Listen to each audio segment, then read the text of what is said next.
Thử tưởng tượng xem, chúng ta đều biết một người như thế này ở chỗ làm. Một người đồng nghiệp lúc nào cũng rạng rỡ, tràn đầy năng lượng. Họ xử lý deadline sắc lẹm, luôn là linh hồn của những buổi tiệc tùng công ty. Và nhìn từ bên ngoài, cuộc sống của họ quả thực không chê vào đâu được. Thế nhưng, ngay khi tiếng cạch cửa vang lên, lúc họ về đến nhà, mọi thứ sụp đổ, không còn nụ cười nào nữa. Họ rã rời, trống rỗng và sập nguồn hoàn toàn, cả về thể chất lẫn tinh thần. Sự tương phản gay gắt và đầy xót xa này không hề hiếm gặp đâu. Nó đang âm thầm diễn ra ngay xung quanh chúng ta, ở chính những người tưởng chừng như mạnh mẽ nhất. Chào mừng mọi người đến với bài phân tích hôm nay, nơi chúng ta sẽ cùng bóc tách những sự thật nhói lòng ẩn giấu đằng sau những nụ cười không tì vết. Nào, hãy cùng mổ xẻ sự phân ly khủng khiếp này nhé. Có một sự đứt gãy cực kỳ sâu sắc hiện hữu ở đây. Ở bề nổi, thế giới nhìn vào và thấy hình mẫu của sự thành công, lúc nào cũng vui vẻ, năng động và bận rộn ngập đầu. Nhưng ẩn sâu bên trong cái vỏ bọc hoành tráng ấy lại là một mớ hỗn độn của sự kiệt quệ, cảm giác trống rỗng tột cùng và sự tuyệt vọng không lối thoát. Sự đối lập một trời một vực giữa lớp vỏ bọc hoàn hảo bên ngoài và thực tại vỡ vụn bên trong chính là trọng tâm của bài phân tích này. Nó thực sự là một gánh nặng vô hình khổng lồ mà rất nhiều người đang gồng gánh mỗi ngày, che đậy xuất sắc đến mức ngay cả những người thân yêu cận kề nhất cũng chẳng mảy may nghi ngờ. Vậy thì giới chuyên môn gọi tên hiện tượng đầy mâu thuẫn này là gì? Chúng ta sẽ bước ngay vào khái niệm cốt lõi để xem bằng cách nào mà một vỏ bọc hoạt động hiệu suất cao lại có thể trở thành nơi trú ẩn cho những tổn thương sâu hắm. Thuật ngữ đó là trầm cảm cười. Dù chưa phải là một chẩn đoán y khoa chính thức đứng độc lập, các chuyên gia sức khỏe tâm thần thường xếp nó vào nhóm rối loạn trầm cảm điển hình, nhưng mang những đặc điểm hoàn toàn không điển hình. Ở đây, có một sự hiểu lầm cực kỳ phổ biến cần phải gạch bỏ ngay lập tức. Những người này tuyệt đối không phải đang giả tạo hay làm trò. Sự đau đớn, mệt mỏi và cảm giác tuyệt vọng bên trong họ là thật, cực kỳ chân thật và dữ dội.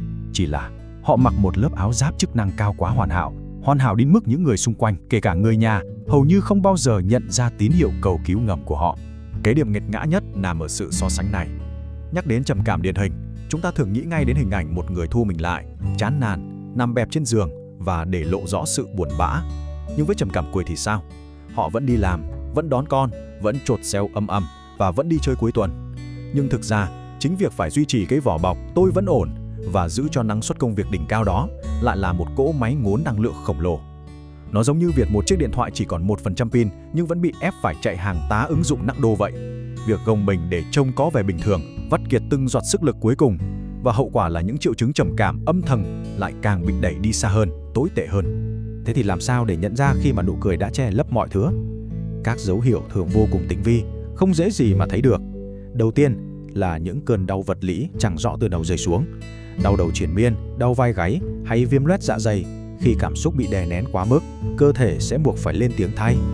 Thứ hai, họ là những bậc thầy, phải nói là chúa tể trong việc đánh trống lảng. Cứ thử hỏi Kham xem, họ sẽ gạt đi ngay, ui dào có gì đâu, dạo này hơi thiếu ngủ tí thôi, và lập tức bẻ lái sang chuyện khác. Và cuối cùng, họ thu mình lại nhưng theo một cách rất thông minh, đó là tỏ ra vô cùng bận rộn. Họ dùng công việc, những lịch trình dày đặc như một tấm khiên chắn nhằm trốn tránh những cuộc trò chuyện sâu sắc. Tại sao ư?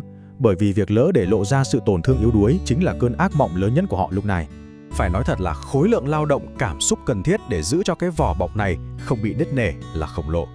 Thử tưởng tượng việc bạn phải diễn vai chính trong một vở kịch không bao giờ có lúc hạ màn xem, nơi từng nụ cười, từng câu nói đều phải được căn chỉnh, đo đếm để không ai phải lo lắng. Sự kìm nén liên tục này đẩy người ta vào một vòng xoáy nguy hiểm của tình trạng kiệt quệ mãn tính, và từ đó khoảng cách giữa con người thật nham nhở vết thương và cái hình ảnh hoàn mỹ phơi bày ra ngoài xã hội ngày càng bị nới rộng ra, sâu hắm như một vực thẳm vậy. Thế thì tại sao lại phải khổ như vậy? Tại sao những người rõ ràng rất thông minh, rất có năng lực lại sẵn sàng hy sinh sự bình yên của chính mình chỉ để bao bọc, lo lắng cho sự thoải mái của người khác? Nguồn cơn của cái áp lực phải hoàn hảo này thực chất đến từ đâu? Có một thứ gọi là hội chứng gái ngoan. Nghe thì có vẻ hiền lành, nhu mì, nhưng thực chất tâm lý học chỉ ra rằng đây là một chiến lược sinh tồn bắt nguồn từ chấn thương tâm lý. Nó thường bén rễ sâu từ môi trường tuổi thơ. Ở đó, tình yêu thương không phải là thứ có sẵn và vô điều kiện, mà nó giống như một phần thưởng. Đứa trẻ chỉ được khen, được yêu khi tỏ ra ngoan ngoãn, được việc và tuyệt đối không được phạm lỗi. Dần ra, bộ não hình thành nên một phản xạ tự động gọi là phản ứng định nọt hay fawn response. Bộ não tin rằng, mình phải thật hoàn hảo, phải làm hài lòng tất cả mọi người thì mới được an toàn và mới xứng đáng được yêu. Tiến sĩ Clarissa Pinkola Estes từng đưa ra một góc nhìn khiến chúng ta phải thực sự khựng lại suy nghĩ. Bà nói rằng việc liên tục gạt mình sang một bên, đè nén bản thân để nhường chỗ cho sự hài lòng của người khác không chỉ mang lại sự mệt mỏi nhất thời đâu. Dần dà, theo thời gian, nó thực sự làm bốc hơi mất bản sắc chân thực của một con người. Họ cất giấu đi những sự góc cạnh, những cơn tức giận hay những lúc yếu lòng cần giúp vỡ, giấu kỹ đến mức cuối cùng chính họ cũng quên mất con người thật của mình rốt cuộc có hình dáng như thế nào. Cứ thế tất cả cuốn vào một vòng lặp luẩn quẩn và vô cùng tàn nhẫn. Bước 1, tự đặt ra cho mình những tiêu chuẩn tuốt trên mây không tưởng. Khi mọi thứ bắt đầu quá sức, chuyển sang bước 2, cắn răng che giấu nỗi đau đi, vì sợ người khác phán xét. Cứ gồng gánh như thế, tất yếu sẽ dẫn tới bước 3, sập nguồn hoàn toàn, hay còn gọi là burnout. Và cuối cùng, khi không thể duy trì nổi cái tiêu chuẩn trên trời kia nữa, tiếng nói tự chỉ trích bên trong lại vang lên gay gắt hơn bao giờ hết, buộc họ phải chát lên mặt một lớp trang điểm dày hơn nữa. Cứ thế, nó nhận chìm họ vào trạng thái trầm cảm sâu sắc hơn, không thấy lối ra. Tuy nhiên, có một điều cực kỳ quan trọng cần được làm rõ ở đây. Sự phản xạ làm hài lòng người khác, việc không bao giờ dám nói từ không, hay cái thói quen tự động nhoẻn miệng cười dù trong lòng đang dỉ máu, hoàn toàn không phải là một khiếm khuyết trong tính cách. Xin nhắc lại, đó không phải là sự yếu kém. Đó thực chất là cách hệ thần kinh của chúng ta cố gắng thích nghi để sinh tồn. Hệ thần kinh được thiết kế mặc định để bảo vệ và giữ cho chúng ta an toàn, nên nó cứ thế lặp lại những chiến lược đã từng cứu sống chúng ta trong quá khứ. Khi đã bắt mạch được tận gốc rễ rồi, thì câu hỏi triệu đô được đặt ra là làm thế nào, làm cách nào để phá vỡ cái xiềng xích mệt mỏi của chủ nghĩa hoàn hảo và tháo gỡ được lớp mặt nạ nặng trịch kia xuống? Làm sao để hé mở một khe sáng cho sửa chữa lành bắt đầu? May mắn thay, luôn có những lối thoát. Trị liệu tâm lý chuyên nghiệp là chìa khóa vàng. Đặc biệt có một phương pháp trị liệu gọi là hệ thống gia đình nội tâm, hay viết tắt là IFS, tỏ ra cực kỳ kỳ diệu. Nó giúp chúng ta nhìn nhận rằng bên trong tâm trí mình là những nhân cách hoặc những phần nhỏ khác nhau. Có những phần đang cố gắng bảo vệ chúng ta khỏi sự tổn thương bằng cách ép chúng ta làm việc cật lực hoặc lúc nào cũng phải cười tươi rạng rỡ. Thay vì ghét bỏ, khi chúng ta thiết lập được ranh giới lành mạnh và ôm ấp những phần đó bằng lòng trắc ẩn, hệ thần kinh sẽ dần dần nhận ra tín hiệu an toàn. Nó sẽ hiểu rằng, bây giờ mình có thể sống thật mà không sợ bị bỏ rơi nữa rồi. Nói đi cũng phải nói lại, cởi bỏ lớp áo giáp đã mặc trên người mấy chục năm trời không phải là phép màu xảy ra sau một đêm.